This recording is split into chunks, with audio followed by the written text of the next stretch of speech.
Okay,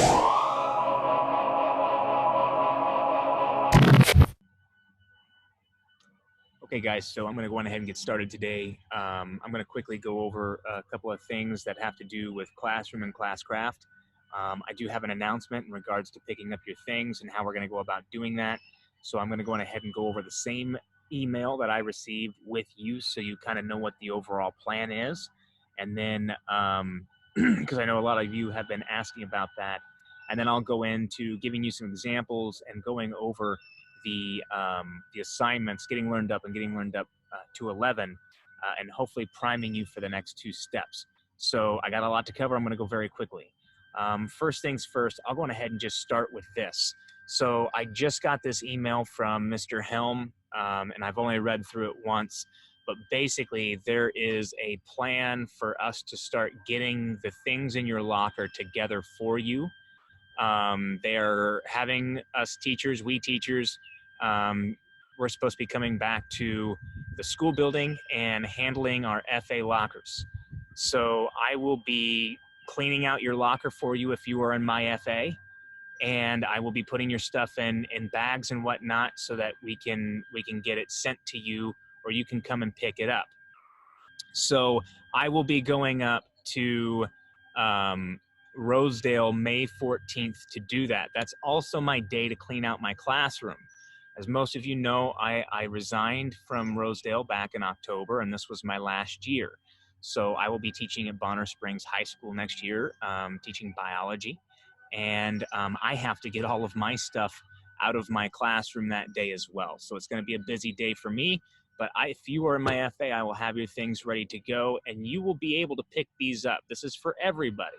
You will be able to pick up your belongings May 18th through the 20th. So that is the current plan right now. And if things change, I will let you know. But that is the quick update for you on picking up your things. All right, so talking about classroom really quick. I am trying to communicate with you and keep you up to date. And I'm a little frustrated. And again, I'm trying to be as understanding as possible, because we're all dealing with different stuff. Obviously, I've been busy with things in my life, you know, being the daycare provider for both of my small children. So I know it's tough. But before you ask me a question, see if I've posted about it recently. I've answered a lot of questions up here in the stream, like when the next time I will be on, Zoom, things like that. I am updating your feed daily. I also have, and I know I keep pointing it out, but the week ahead, it's a live document.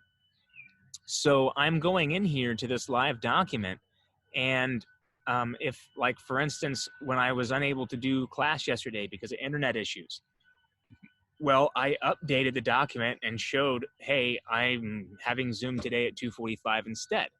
So if you check that daily, you'll know what you should be doing each day and when I'll be available and everything else. And on top of that, I also posted about it in the stream here. Rescheduled science class on Zoom tomorrow at 2:45. So I'm giving you guys constant updates. I'm making these videos. They're getting about 20 views a piece, which means not everybody's actually tuning in or watching the videos later on. And one of the main pieces of feedback I got was that you guys wanted me to do videos explaining things. So I am doing these videos. Please let your friends know that I'm doing these videos and where to find them. And where to find them is here. I'm just going to start labeling them science class so that you know what that is, and we're not getting confused.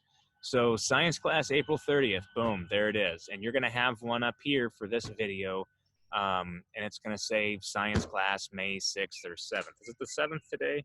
It's the 6th.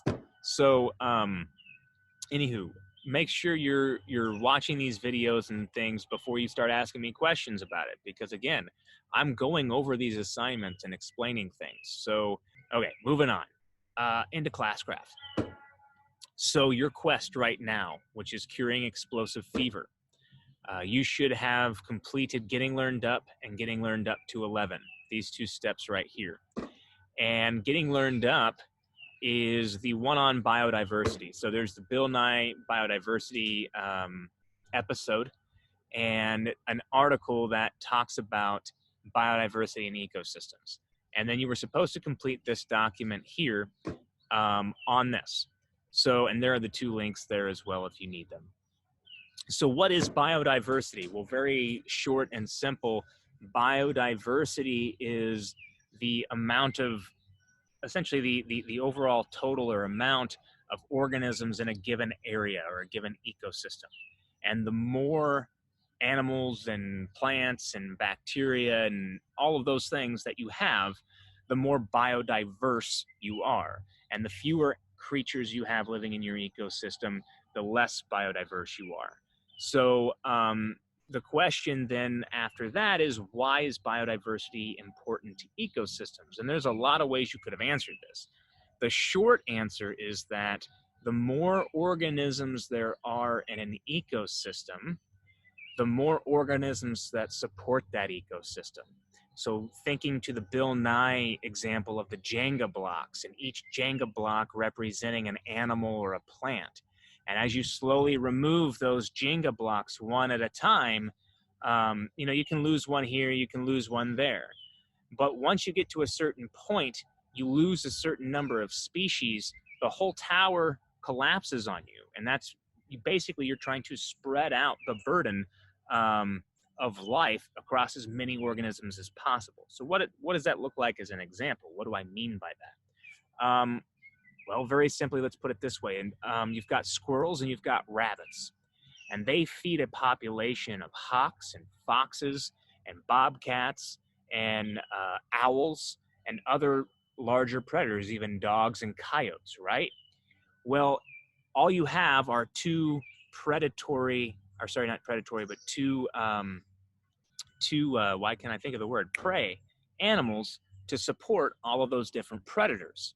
So if one or the other happens to reduce rapidly in population, maybe due to disease, or maybe because they've been hunted or overhunted by a pack of coyotes and there's not that many in the area, well, then that means the only food source for those predators left will be squirrels. And that's going to very rapidly deplete their numbers.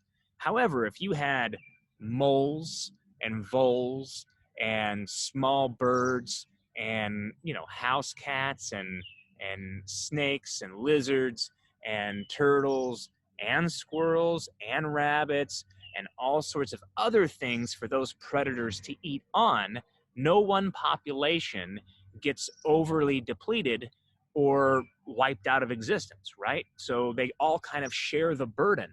And that's back to that idea of the energy pyramid, where you need a whole lot of animals and plants on the very bottom that are on the bottom of the food chain to support a very small number of things above them, and those support a very, very tiny number above them. So biodiversity is really important for that reason, making sure you're spreading the burden out across as many different types of things as possible. That's important because disease comes through quite often. Obviously, we're in the middle of a pandemic. Diseases go through populations all the time. We see it in the United States with things like deer. There's a disease right now that's basically a mass wasting disease. And these deer, because there's so many of them in our farmlands, because they like to eat things like corn and soybeans and the other things we grow, well, that means there's a lot of food for them and there's a lot of deer. But because there's so many deer all near each other, they're able to pass disease along to the next set of population of deer in this area or that very quickly. So that means there's a whole lot of deer out there dying very horrible, painful deaths. And that can completely decimate a population if they get too big. So having as many different little creatures and things all over the place helps kind of buffer the passage of disease across populations. It also prevents if we lose one in an area due to a disease, it's okay because there's other things to fill in for that loss of that creature in that area. Other things that are important about biodiversity, why it might be important to ecosystems. Different plants and different animals create different toxins or different enzymes to help break down those toxins. So there are all sorts of different examples of different animals that create a waste product that's toxic to things around it, including itself. But there's also examples of plants and other things out there in nature that can help break down that toxin so that it's no longer damaging to other animals, and other plants and things like that. So having a whole bunch of different types of species that all do certain things a little bit differently here and there can actually really support a healthy functioning ecosystem for dealing with things like waste. So that's just an example, but there's a lot of reasons why biodiversity is important to ecosystems.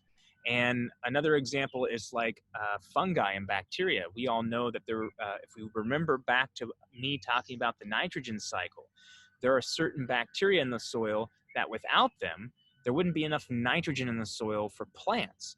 So, having a bunch of little different types of things out there really can support entire ecosystems because they're able to put different nutrients in the soil, break down certain toxins, so on and so forth. Okay, sorry for the long rant.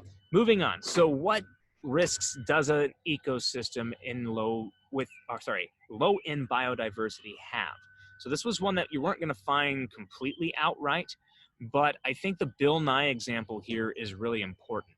The lower the biodiversity in the ecosystem, the less stable it is.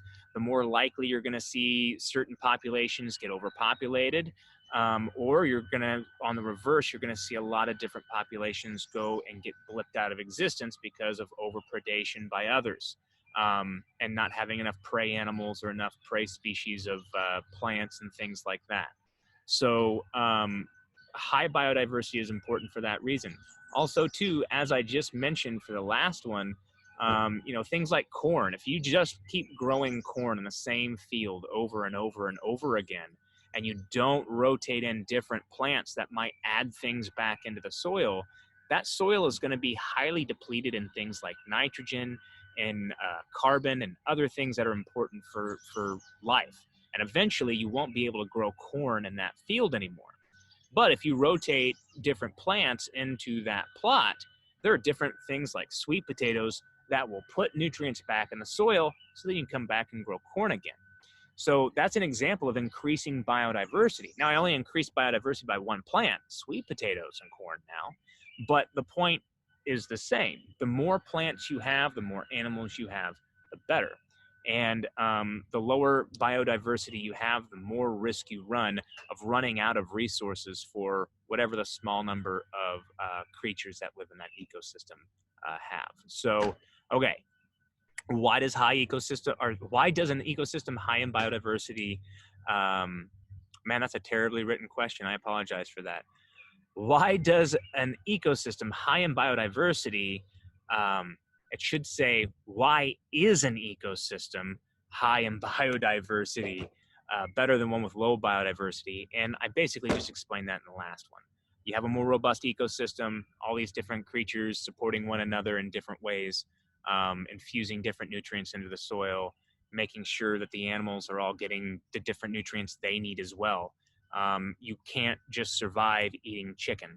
If you try to just eat chicken every day, you might get the calories you need, but you're going to start running out of the different vitamins and nutrients that you need to sustain the different body functions that you have. So you need to be taking in as many different food sources as possible, especially as an omnivore. So again, the less biodiversity you have in your diet, the less healthy you will be, just in general, because you're not getting all these different nutrient sources. So I could go on and on and on about why biodiversity is important to ecosystems, but I think you've kind of got the gist of that. So that was that assignment there. Now, getting learned up to 11, that was the next one. And this one, you had to watch a PBS documentary. And that's why I said this one here is a two-day assignment, because the documentary itself, I think, was 27 minutes. Now, some of you might have thought that was pretty dull or boring, but the documentary, if you gave it a chance, was actually fairly interesting, learning about different ways that people have been using different plants to cure different diseases and ailments and conditions. So this documentary I've watched now twice, just so I could go through and get a few examples for you prepared and ready to go. But I really enjoyed this documentary, and this is the type of stuff that we were trying to learn about when I had my garden science class. So plant medicines have been around for a while. So this right here is the assignment, and I got that from that right there. Don't forget, this assignment is posted right here, getting learned up to 11. So that's the assignment I'm working on right now. I can see that 2 people in first hour have turned it in, so good job. All right. So herbal medicine, why are plant medicines disappearing from the world, especially in the United States? So the answer there is quite simple. Monocropping agriculture. So I'm going to go ahead and jump over to a photo here. I want to use, I'll just type in farmland aerial view. And this is what you see across a lot of the United States. And the problem with this, while it's great for us because we produce a lot of food, the problem with this is all just the same type of plant here, and this is all just the same type of plant here. And there's nothing else growing in these fields. Now that's great if you want to produce a lot of food, of one type of food. That's bad if you want to have a lot of different plants and herbs and all sorts of things that should be growing out in the wild. Well, they've all been eradicated for that reason. That's how they've all gone away. We've basically planted the things that we want and sprayed and killed and dug out and weed whacked all the things we don't. So that's why, to this question right here, these plant medicines are disappearing. We're using more and more and more real estate, more land to make food. And because of that, well, things are going poof, goodbye. So these plants, these different things used to grow in prairies, on the edges of forests, and all of those types of ecosystems. And those types of ecosystems are getting harder and harder to find. So that's why. Thankfully, there's people out there who are preserving these plants and still growing them in greenhouses and things like that. But a lot of them are at risk of, disappearing, going extinct. So that's kind of a sad thing. All right, number 2, give 3 examples of different plant medicines in the video and explain what they do. Okay, so like the first 3 here I got in like the first minute and a half of the video.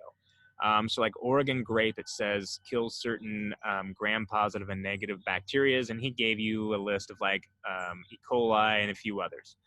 Celandine, which was one that the little lady was talking about at the very beginning of the episode, was supposed to be good for digestion. Sagebrush, according to the biologist on the documentary, was used by the Native Americans to prevent malaria. And the sagebrush actually has an active component in there that is used as medicine now. They basically extract it from sagebrush and turn it into a pill. So, we get our medicines still from these sources a lot of times. We've just turned them into pills instead of tinctures or teas or things like that. Garlic is an antimicrobial. Juniper berries if you have a kidney infection, but not if you have a kidney disease. The point about this one was that your kidneys are what filter your blood. So this will get into your kidney and it stresses your kidney out. So if you already have kidney disease, it's not good because it can cause kidney failure. But if you have an infection, so like bacteria gets in there, the stressing out of the juniper oil, I can't remember what the name of it is, that oil goes in there and kind of like chemo is a little bit, or like other antibacterials, they'll go in there, they actually do a little bit of harm to you, but they do a heck of a lot more harm to the underlying infection. So long as you don't take too strong of a dose, you don't kill your liver and you just kill the bacteria. And this is the point I want to make before I go any further, because I do actually talk about this down here, but these things are always in the proper doses for a very real reason. a lot of these are real medicines, like very real medicines. And just like with anything, amount or dosage is very important. You know, you can take a couple of Tylenol and be okay, and it'll help some back pain or help your headache. But if you take a bottle, you die. And the thing with these types of medicines is you're concentrating the dosage of some of these toxins or these what the chemicals that are the medicine themselves. And just like if you take too much aspirin, well, you can die. Well, if you don't know how to prepare these things, you don't know if you're taking too much.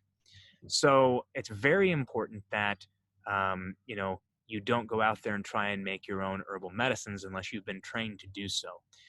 And I will give you a personal example with garlic. So I had an infection on my knee, and I was like, oh, well, I can go on ahead and use a little bit of garlic because I knew it had been used for a long time as an antimicrobial, and which is an antibacterial. And I took some garlic and I crushed it up and I put it on some gauze and I stuck it on my knee and I killed the infection.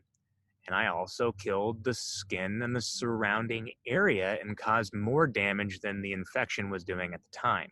So then I had this peeling, bleeding skin in a little circle where I had put the garlic because I had A, made it too strong, and B, left it on for too long.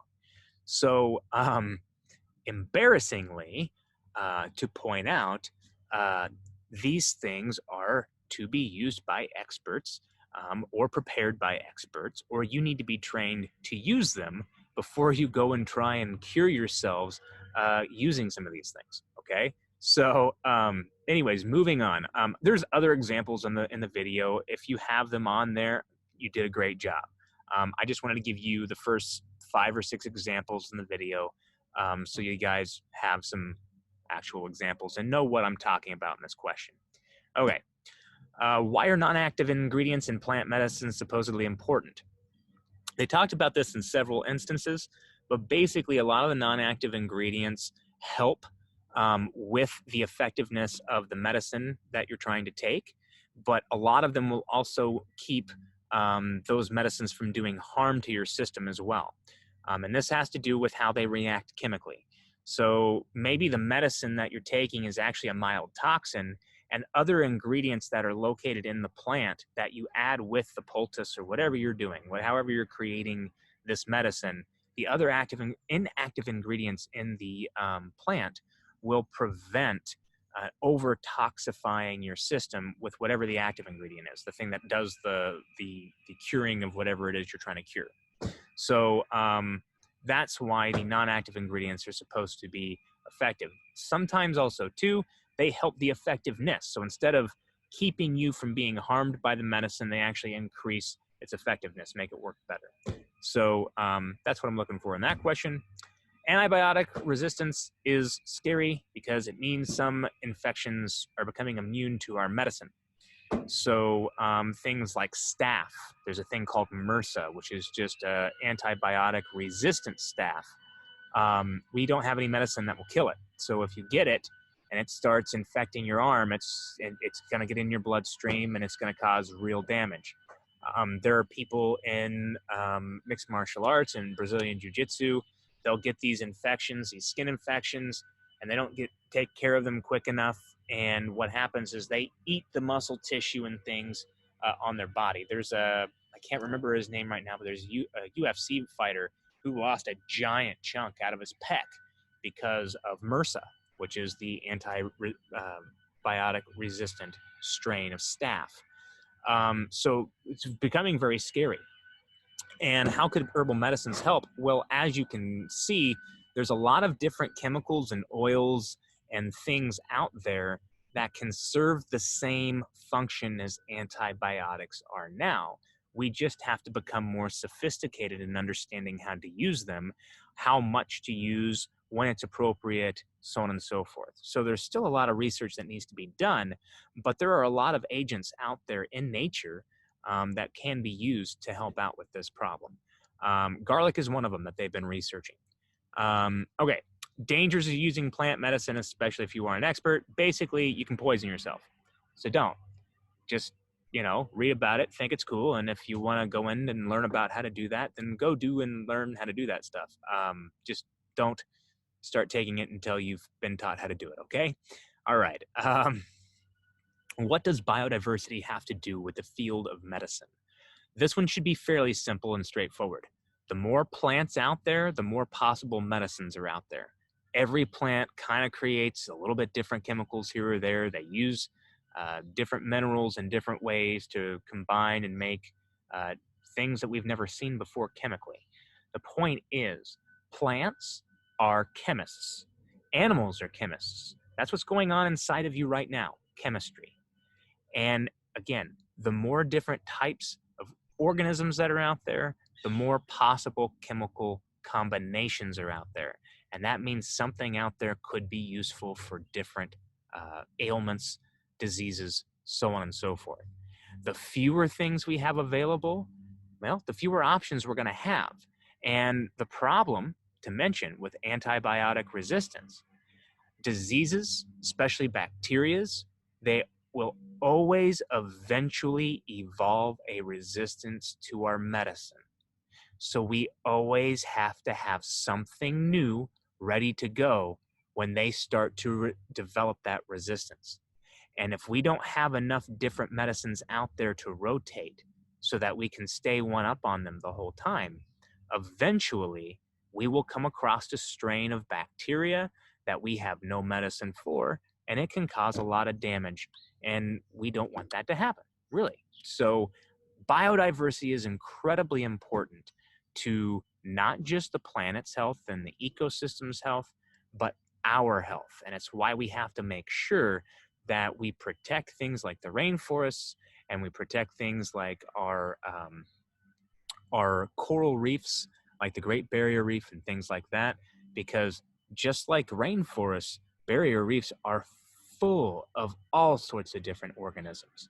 So, and again, those are all little tiny chemists making all sorts of different little chemicals for us to go see if it'll work for this or that. So biodiversity is really important. And the thing I wanted to mention, I put it down here just as a quick message, these are real fields of study, and there's a need for it, a real need for it. And I think you guys have now discovered with this pandemic how important the study of science and medicine is for our future.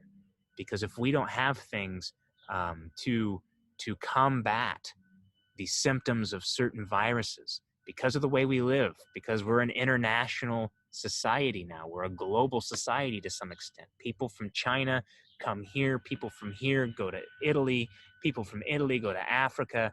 We're all over the place, and we're constantly traveling, and we're trading germs and trading viruses all the time. And more people are living in the city and less far apart. We're getting closer and closer to each other, which that's just making it more and more possible for us to get sick. So we need as many botanists and ethnobotanists and doctors and pharmacists as possible. So this is a real field of study. And you know, the interesting thing is, while a lot of people are going straight into medicine, there's not a lot of people going into ethnobotany right now. And this is where you could really make some life-changing, world-changing discoveries of going in and figuring out what plant medicines are out there that are known that might be able to save lives today. So this is a really awesome field if you're interested in it. And maybe this is a career for you in the future. So anyways, quick little aside there, or maybe it was a long aside, I don't know. Okay, so that brings us to identifying potential cures. And you can see that I have a message here. It's a mage message for you. The Archmage has a special message for you for this step. Now, what you're doing on this step, oops, I didn't mean to click it. What you're doing on this step here is looking through these two little guides here, which really aren't guides. They're just websites that have things on different plant medicines that are out there. And you're trying to find something that you think might be useful in treating explosive fever. And you might be asking yourself, well, how am I going to know that? Well, the symptoms of explosive fever are located on this guide. So what you're doing is you're going through and you are trying to find plant medicines that essentially will treat these symptoms right here. High fever, swelling, inflammation, high blood pressure, explosion of the noggin, right? You're not going to find anything for that. But high blood pressure, inflammation, severe swelling, high fever, you want to look through the list of, I got to move this little thing out of the way, sorry. You want to look through, that's a background check. Where'd the list go? I just had it. I'm going crazy, aren't I? Oh, I backed out of it. You want to go through the lists here and identify things that might reduce fever, blood pressure, things like that. And then you're going in and in that document, as I go to it,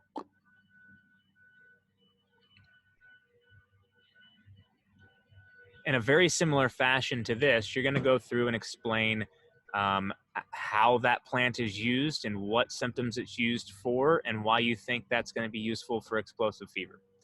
And you only have to do 3 of them. Then the next step on the explosive fever quest is finding a cure. And this one is where you use the second half of that guide that I just showed you. And you're going to go actually try to find some plants in your yard that might be useful for curing explosive fever. You can also go to the park. You can go down to the neighborhood garden if you've got one of those, like wherever you want to go that's within your parents' permission.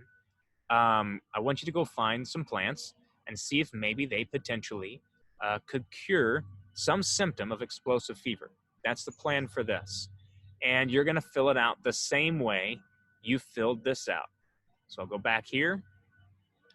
You're using the same document. Again, this is from the last step. And then now you get down to finding the cure, which is what I'm talking about. All right. You're going to go down here and actually find the cure. Go out to your yard, identify the plant. Maybe it's dandelion, like I have up here, right? And you go in here and you tell me that, oh, well, this might be useful because it reduces swelling or it reduces blood pressure or whatever, right? And then you need to explain how it's going to be used because you actually are going to have to create this cure and give it to these people with explosive fever. I mean, that's the quest, right? You got to save people's lives here.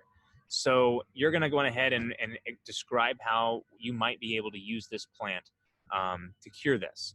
And that leads me to the next step, which is analysis.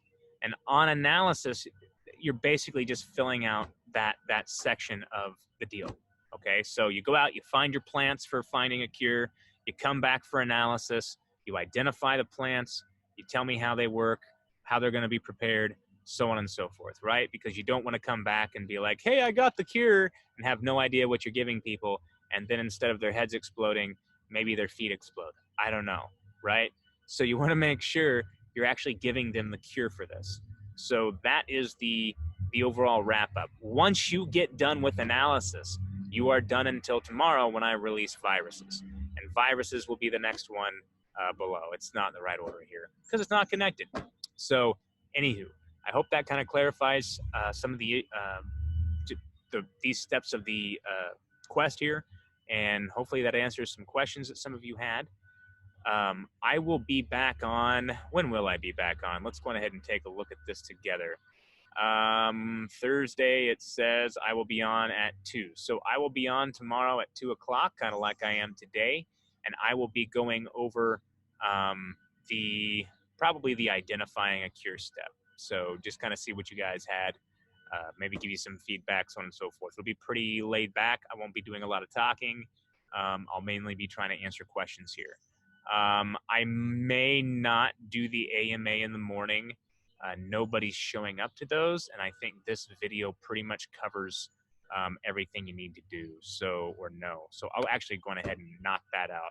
If you have questions, just show up tomorrow at 2. Other than that, have a good rest of your week, and I will see you guys soon. What?